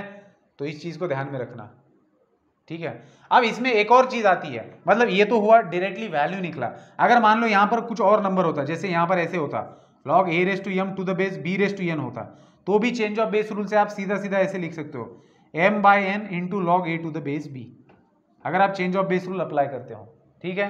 तो चेंज ऑफ बेस में एक और चीज ध्यान में रखेंगे हम लोग कि जैसे मान लीजिए कि मेरे पास log m to the base n था, तो मैंने चेंज ऑफ बेस किया, मतलब बेस कुछ और ले लिया। अगर आपकी मर्जी है, अगर आपके पास log m to the base n दिया है तो आप इसको सीधा सीधा log m/log n भी लिख सकते हो। जब आप ऐसे लिखते हो तो इसका मतलब होता है कि आपने यहाँ पर बेस कुछ नहीं मतलब e ले रखा है, ठीक है ना। e जो हमारा कांस्टेंट होता है, जो नंबर होता है पाई की तरह, तो वो e यहाँ पर ले रखा है। तो अगर मान लीजिए कि आपको log 2 टू द बेस 3 दिया है, तो आप बेझिझक इसको log 2/log 3 भी लिख सकते हो, इसमें कोई दिक्कत नहीं है। तो जब आप ऐसे लिखते हो तो ये माना जाता है कि यहाँ पर बेस e है और यहाँ पर भी बेस e है, या फिर ऐसा माना जाता है कि दोनों का भी बेस आप सेम अज्यूम कर रहे हो, कोई भी हो, कुछ भी हो, बेस आपने सेम अज्यूम किया है, ठीक है। तो याद रखेंगे ये वाला रूल और ये वाला रूल भी, जो इसके बच्चे हैं, इसके बाय प्रोडक्ट में आते हैं, ठीक है। फिर एक और रूल आता है जिसको यहां पर मैं लिख रहा हूं, देखेंगे कि अगर आपके पास a⁻log b to the base c है, बात समझ रहे हो, a के पावर में है ये log, ए के पावर में लिखा हुआ है। तो इसको आप कैसे लिख सकते हो, तो यहाँ पर किन दोनों का आप इंटरचेंज कर सकते हो, तो इसको आप यहाँ पर ले सकते हो और इसको यहाँ ले जा सकते हो। मतलब आप लोग लिख सकते हो b raise to log a to the base c। तो ये भी एक नियम याद रखना। इसका एग्जाम्पल मैं लिखना चाहूँगा ताकि अच्छे से समझ में आ जाए। एग्जाम्पल ये है यहाँ पर कि मान लीजिए आपने लिखा है 2 raise to log 5 to the base 8। आपने अगर ऐसे लिखा है तो इसको आप लिख सकते हो, ये 5 को आप यहाँ ला सकते हो and raise to log of 2 to the base 8 लिख सकते हो। तो ये बहुत इंपॉर्टेंट रूल है, तो इसको अच्छे से ध्यान में रखेंगे। इसको लिख लेना बेटा, इसको भी ध्यान में रखेंगे, ठीक है। तो ये सारे छोटे छोटे रूल है, ये मेन रूल है, ये छोटे छोटे हैं। अब चेंज ऑफ बेस रूल से ही रेसिप्रोकल भी हमें समझ में आता है कि अगर हमें log a to the base b दिया है तो इसको आप लिख सकते हो 1 by log b to the base a। For example अगर मेरे पास log 2 टू द बेस 3 है तो मैं लिख सकता हूँ 1 by log 3 to the base 2। मतलब जब मैं रेसिप्रोकल करता हूँ तो क्या होता है, ठीक है। तो विदाउट चेंजिंग वैल्यू अगर मुझे रेसिप्रोकल करना है तो ये होता है। ये कैसे हुआ बेटा, ये कैसे हुआ इसको समझते। चेंज ऑफ बेस रूल की वजह से ये हुआ है। क्या था मेरे पास था log a to the base b, ठीक है। अब मैं इसको क्या लिख सकता हूँ, मैंने अगर बेस चेंज करना चाहा तो मैंने इसको लिखा log a to the base log a by log b लिखा। अब इसको log a को मैं नीचे ला सकता हूँ 1 by log b by log a, ठीक है। तो बस हो गई बात। अब इसको आपने फिर से लिख दिया, उल्टा यूज किया चेंज ऑफ बेस। अच्छा, चेंज ऑफ बेस रूल में आप ध्यान में रखना, अगर आप log m to the base n को log m by log n लिखते हो तो अगर ऐसे दिया है तो उसको भी ऐसा लिख सकते हो। जैसे मैंने यहाँ पर log b by log a था तो मैंने उसको change of base rule use करके log b to the base e लिखा। तो जब भी आपको रेसिप्रोकल करना है तो ये वाला रूल ध्यान में रखेंगे। This is also very important rule, ठीक है। तो इस प्रकार से हमने काफ़ी सारी चीज़ें लॉग से रिलेटेड देखी है जो कि इंपॉर्टेंट थी। अब सबसे लास्ट में आता है बेटा लॉगरिथमिक इनइक्वालिटी। जब दो नंबर का आपके सामने लॉग दिया हुआ है और बेस है दिया हुआ कुछ, तो ऐसे सिचुएशन में कौन से लॉग का वैल्यू बड़ा आता है और कौन से का छोटा आता है, इससे रिलेटेड कुछ बहुत इंपॉर्टेंट रूल हम लोग देखेंगे। बहुत ज़्यादा इंपॉर्टेंट है, ठीक है। और इसी के ऊपर जब क्वेश्चन आते हैं तो बच्चे लड़खड़ा जाते हैं क्योंकि चीज़ों को ठीक तरीके से समझते नहीं है। तो चलिए बात करते हैं लॉगरिथमिक इनइक्वालिटी की। लिखेंगे, इसको पॉज करके लिख लिया होगा आपने। अब मैं आपको बताऊं, जब तक आप लोगों को ये सारे रूल्स ट्रिवियल नहीं होते, रोज 10 बार लिख के देखना है बेटा, क्योंकि प्रैक्टिस से ही आप उसके अंदर मास्टरी हासिल कर सकते हो। दुनिया में किसी भी चीज़ में अगर आपको मास्टरी हासिल करनी है तो उसका एक ही फंडा है कि आप उसको बस करते जाओ, प्रैक्टिस करते जाओ। जैसे जैसे प्रैक्टिस बढ़ाएंगे वैसे वैसे उसके अंदर मास्टरी आपको आती जाएगी, ठीक है। तो चलिए बात करेंगे अभी हम लोग किसकी, लॉगरिथमिक इनइक्वालिटीज़ की, ठीक है। ये सबसे लास्ट पॉइंट है, फिर इसके बाद में मैं थ्योरी की बात नहीं करूँगा। देखिए, जब लॉगरिथम को एज ए फंक्शन हम लोग स्टडी करते हैं तब मैं डोमेन रेंज वगैरह की बात करूँगा। ये मैं इसलिए बता रहा हूँ क्योंकि ये लेक्चर मैं 11th वालों को भी सेंड करने वाला हूँ, क्योंकि उनके लिए भी ये चीज़ सेम ही है। 8th से लेकर तो 11th तक सबको ये चीज़ पढ़ाई जाती है। मतलब हम जो पढ़ाते हैं फाउंडेशन में भी पढ़ाते हैं, 11th में भी पढ़ाते हैं, ठीक है। अब इतना ये लॉगरिथमिक इनइक्वालिटी खत्म हो जाने के बाद में इसके अलावा अगर कोई छोटी मोटी चीज़ें आती है कैलकुलेशंस में तो वो क्वेश्चन के अंदर समझाई जाएगी। तो वहाँ पर आपको जिस भी क्वेश्चन में ऐसी कोई नई चीज़ आपको मिलेगी तो उसको नोट डाउन करके फिर से थ्योरी के अंदर लाके रख देना है, ताकि रिवीजन के समय आप उसको रिवाइज कर सको। तो ये बात ध्यान में रखना, ये तो शुरुआत है लॉगरिथम, तो इसको रिवाइज करते जाना, इन लॉज को भूलना नहीं है, ठीक है। ये कैलकुलस में भी बहुत यूज होता है, ट्रिग्नोमेट्री में भी लॉगरिथम का बहुत यूज होता है, अलजेब्रा में भी होता है, हर जगह होता है। इन तीनों में तो खासकर होता है, इसलिए लॉगरिथम सॉल्ट की तरह काम करता है। जैसे खाने में सॉल्ट होता है ना, वैसे ये सॉल्ट की तरह काम करता है। तो लॉगरिथमिक इनइक्वालिटी की बात करते हैं बेटा। अब मैं आपके सामने कुछ लिखता हूँ, log x to the base a लिखा है मैंने and log y to the base a लिखा है। अब इसके अंदर मैं लिख रहा हूं कि अगर इफ x बड़ा है y से, तो क्या, देखो मैं बहुत सिंपल से आपको बता रहा हूं कि मेरे पास x और y दो नंबर से, कैसे नंबर से, पॉजिटिव रियल नंबर से। अब ऑब्वियसली दो अलग अलग नंबर है तो कोई ना कोई किसी ना किसी से बड़ा होगा। तो हमने एज्यूम कर लिया कि मान लेते हैं x बड़ा है y से। तो अगर कोई नंबर किसी दूसरे नंबर से बड़ा है तो जो नंबर बड़ा है उसका लॉगरिथमिक वैल्यू भी बड़ा होगा दूसरे नंबर से। क्वेश्चन समझ में आया कि अगर x बड़ा है y से तो क्या logarithm of x to the base a भी बड़ा होगा logarithm of y to the base a से। मतलब अगर कोई नंबर बड़ा है दूसरे नंबर से, तो जो नंबर बड़ा है उसका लॉगरिथमिक वैल्यू भी बड़ा होता है, या फिर उसके अंदर कोई और कंडीशन है? तो बिल्कुल कंडीशन है, दो कंडीशन है, ये बेस के ऊपर डिपेंड करता है। जब भी आपको कोई नंबर बड़ा दे रखा है और आपको बेस देखना होगा before comparing these two numbers. अब यहां पर x is greater then y है और आपको इन दोनों को कंपेयर करना है, तो बेटा दो चीजें आती है। पहली, अगर a आपका फ्रैक्शन है, मतलब a मतलब जो बेस है वो अगर 0 और 1 के बीच में लाया करता है, तो जो नंबर बड़ा है उसका लॉगरिथमिक वैल्यू होगा छोटा। क्या कह रहा हूं मैं? जो नंबर, इसको बहुत अच्छे से दिमाग में भर लेना बेटा, यहां पर बहुत लोगों को कंफ्यूजन होता है। जो नंबर बड़ा है उसका लॉगरिथमिक वैल्यू छोटा, लेकिन कब? अगर बेस 0 और 1 के बीच में लाया करता है। ठीक है, इसका मैं एग्जांपल भी दे देता हूं आपको। ठीक है, और अगर आपका बेस ग्रेटर देन 1 है, देखो आपके बेस के तो दो ही पॉसिबिलिटी है। आपको पता है कि बेस या तो 0 और 1 के बीच में लाया करता है या 1 से बड़ा होता है। तो अगर आपका बेस ग्रेटर देन 1 है, तो ऐसे सिचुएशन में जो नंबर बड़ा है उसका लॉगरिथमिक वैल्यू भी बड़ा होगा। कितना सिंपल बताया मैंने। जो नंबर बड़ा उसका लॉगरिथमिक वैल्यू बड़ा अगर बेस ग्रेटर देन 1 है, और जो नंबर बड़ा है उसका लॉगरिथमिक वैल्यू छोटा होगा अगर बेस 1 और 0 के बीच में लाया करता है। एग्जाम्पल के तौर पर आप देख सकते हो, इसका एग्जाम्पल इधर ही लिखता हूं। देखिए, अब मुझे पता है कि 5 जो है इधर लिखता हूं मैं। मुझे पता है कि 25 इज ग्रेटर देन 5। ठीक है, 25 मुझे पता है कि 5 से ग्रेटर है। अब मुझे डिसाइड करना है कि log 25। ठीक है, अब हाँ, हम लोग क्या करेंगे, 25 इज ग्रेटर देन 5। अब हम लोग बेस की बात करते हैं। एक बार बेस हम लोग क्या करते हैं, 0 और 1 के बीच का लेते हैं, दैट इज बेस हम लोग 0.5 लेते हैं, और दूसरी बार बेस हम 1 से बड़ा लेते हैं, दैट इज 5 लेते हैं। तो अगर बेस 0.5 लेते हो तो मैंने क्या कहा था, मतलब 0 और 1 का बेस, तो जो नंबर छोटा है उसका लॉगरिथमिक वैल्यू बड़ा होगा, मतलब जो नंबर बड़ा है उसका लॉगरिथमिक वैल्यू छोटा, that is log 25 to the base 0.5 is less than log 5 to the base 0.5। क्या कहा मैंने? अगर मैंने, देखिए ये तो क्लियर है कि 25 बड़ा है 5 से, तो ऐसा जरूरी नहीं कि 25 बड़ा है 5 से तो लॉगरिथमिक वैल्यू ऑफ 25 भी 5 से बड़ा होगा। ये तो डिपेंड करेगा बेस के ऊपर। अगर बेस 0 और 1 के बीच में लाया करता है तो जो नंबर बड़ा उसका लॉगरिथमिक वैल्यू छोटा, लेकिन अगर बेस आपका ग्रेटर देन 1 है तो जो नंबर बड़ा उसका लॉगरिथमिक वैल्यू भी बड़ा होगा। तो ये सत्य है या असत्य है ये आप खुद चेक कर सकते हो। कैसे? देखिए, आप log 25 टू द बेस 0.5 का वैल्यू निकाल सकते हो। कैसे? 25 को आप लिखेंगे 5 स्क्वायर, और 0.5 को आप लिख सकते हो क्या, 0.5 को आप लिख सकते हो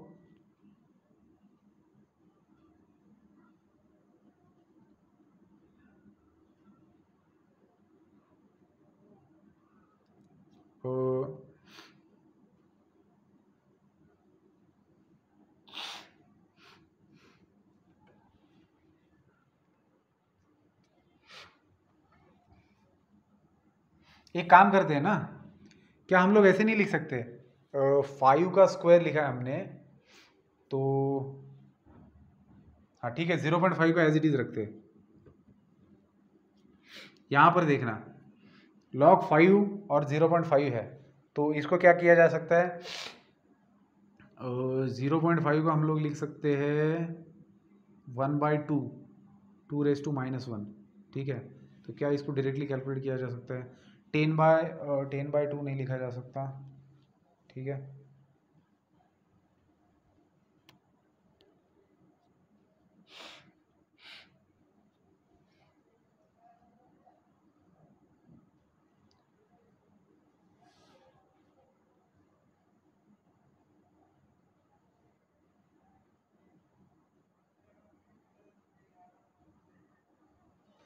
इसको अगर मैं जंप कराता हूँ तो मेरे पास यहाँ पर 2 आएगा।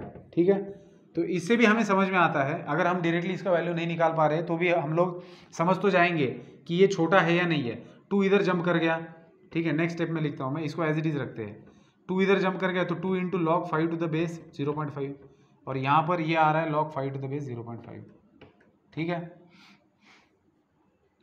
तो अगर मैं इसकी वैल्यू निकाल पाता तो मैं आपको बता देता कि ये वैलिड होता है कि नहीं, लेकिन यहाँ पर तो आप लोग क्लियरली देख सकते हो कि 25 का लिख सकते हो 5 स्क्वायर, तो 2 जंप करके आएगा तो यहाँ पर बचेगा 2, और ये तो इसका वैल्यू तो 1 होता है, तो 2 इज ग्रेटर देन 1। एक भी बात ट्रू हो गई तो दूसरी अपने आप हो जाएगी। तो क्या समझ में आई बात, क्या समझे? हमारा एग्जाम्पल थोड़ा सा फ्लॉप हो गया, ठीक है। मैं थोड़ा सा जब भी एग्जाम्पल आएगा हमें क्वेश्चन में तो बता दूंगा, अभी नहीं आ रहा है दिमाग में। लेकिन इससे आप समझ लेना कि जो नंबर बड़ा होता है उसका लॉगरिदमिक वैल्यू छोटा होता है अगर बेस 0 और 1 के बीच में लाई करता है, और जो नंबर बड़ा है उसका लॉगरिदमिक वैल्यू भी बड़ा आता है अगर बेस ग्रेटर देन 1 होता है। ठीक है, पहली बात समझ में आ गई। तो ये अहम रूल है। अब इसके बाद में एक और रूल आएगा जिसके बारे में बात करेंगे। जैसे अगर मेरे पास दिया है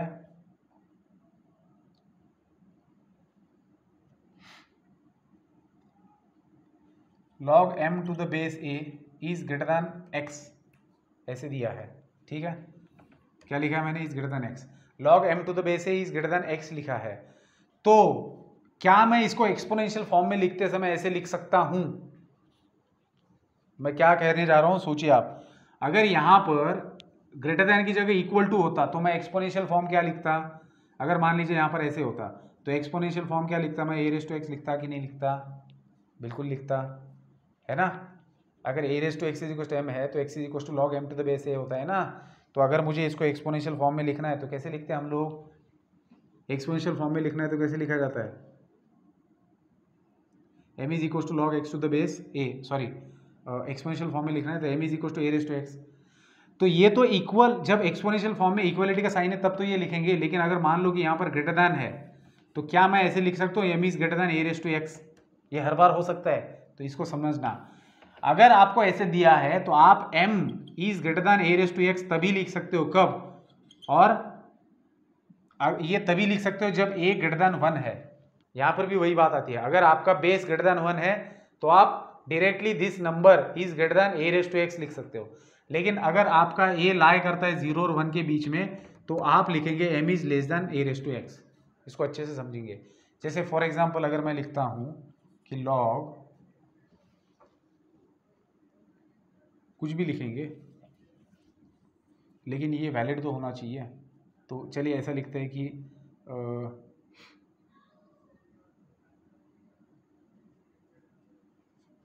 ठीक है, इट इज़ ग्रेटर देन 1, ठीक है। तो ये 1 से ग्रेटर है, ये मैंने लिखा है। अब यहाँ पर बेस को देखिए, अगर बेस हमारा क्या है? ग्रेटर देन 1 है तो मैं 27 is greater than 5 raise to 1 लिख सकता हूँ, और ये दिख भी जाता है कि है। लेकिन अगर मान लीजिए कि यहाँ पर बेस 0.5 होता तो क्या मैं लिख सकता हूँ 27 is greater than 0.5 raise to 1? इसके बारे में सोचना होगा।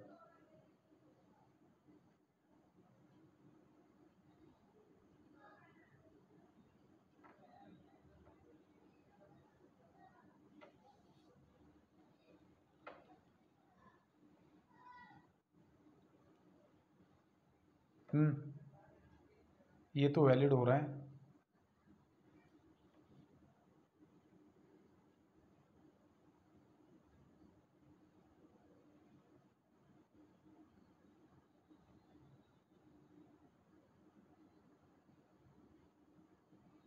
नहीं, क्यों नहीं हो सकता? देखिए ये पॉसिबल क्यों नहीं है पता है? ये ऐसे नहीं होगा। रीजन क्या है? अगर मैं ऐसे लिख रहा हूं तो इसका मतलब क्या हो रहा है? ये मैं गलत लिख रहा हूं, ये मैंने लिखा ही गलत है बेसिकली। क्यों गलत लिखा है? क्योंकि log of 27 to this base, ये बेसिकली नेगेटिव वैल्यू देगा आपको, ठीक है। इसके बारे में अगर आप देखेंगे तो ये आपको नेगेटिव वैल्यू देने वाला है, तो इसलिए ये ग्रेटर देन 1 हो ही नहीं सकता। तो ये मैंने ये गलत लिखा है। तो ये मेन चीज़ क्या समझनी बेटा आपको कि अगर log m to the base a is greater than x दिया है, so this number will be greater than a raise to x, जैसे हम लोग एक्सपोनेंशियल फॉर्म में लिखते हैं। तो ये ग्रेटर रहेगा अगर a ग्रेटर देन 1 है, लेकिन ये लेस रहेगा अगर a लाइज बिटवीन 0 एंड 1 है। तो एग्जाम्पल मैं नहीं बना पा रहा हूँ अभी, लेकिन जैसे क्वेश्चन में आएगा इनइक्वालिटी में तो मैं आपको समझा दूंगा, ठीक है। अभी आप इस बात को ध्यान में रखना। तो ये एक इम्पॉर्टेंट चीज़ है इनइक्वालिटी के अंदर। और तीसरा इम्पॉर्टेंट आता है कि जब आप log a to the base b लिखते हो तो ये 100% ग्रेटर देन 1 रहेगा अगर A and B both are greater than 1, इसलिए मैंने कहा कि जो मैंने पिछले लिखा था वो गलत था कि log of a to the base b का वैल्यू हमेशा ग्रेटर देन 1 हमेशा रहेगा अगर a एंड b दोनों ग्रेटर देन 1 है, या फिर और एक और चीज में ये ग्रेटर देन 1 हो सकता है, या फिर a and b both lie between 0 and 1। समझ आई बात कुछ? मतलब log a to the base b ये ग्रेटर देन 1 रहेगा इसका हमेशा वैल्यू अगर a and b both greater than 1 है या फिर दोनों 0 और 1 के बीच में ला करते। फॉर एग्जाम्पल अगर मैं लिखता हूँ log 3 टू द बेस 4 तो ये दोनों भी 1 से ग्रेटर है, इसलिए आप हमेशा इसका मतलब आँख बंद करके बोल सकते हो कि इसका वैल्यू जो भी आएगा वो ग्रेटर देन 1 रहेगा। या फिर आपके पास log 0.3 टू द 0.4 है बेस तो भी इसका वैल्यू आप ग्रेटर देन 1 आता है ये बोल सकते हो, ठीक है। लेकिन एक ग्रेटर देन 1 है और दूसरा 0 और 1 के बीच में लाई करता है तो ये पॉसिबल नहीं होगा। इसलिए मैंने जो तब लिखा था वो मैंने कहा था कि गलत है। जो मैंने लिखा था ना log 27 to the base 0.5 greater than 1 तो ये पॉसिबल नहीं है क्योंकि एक बड़ा है और एक बीच में है।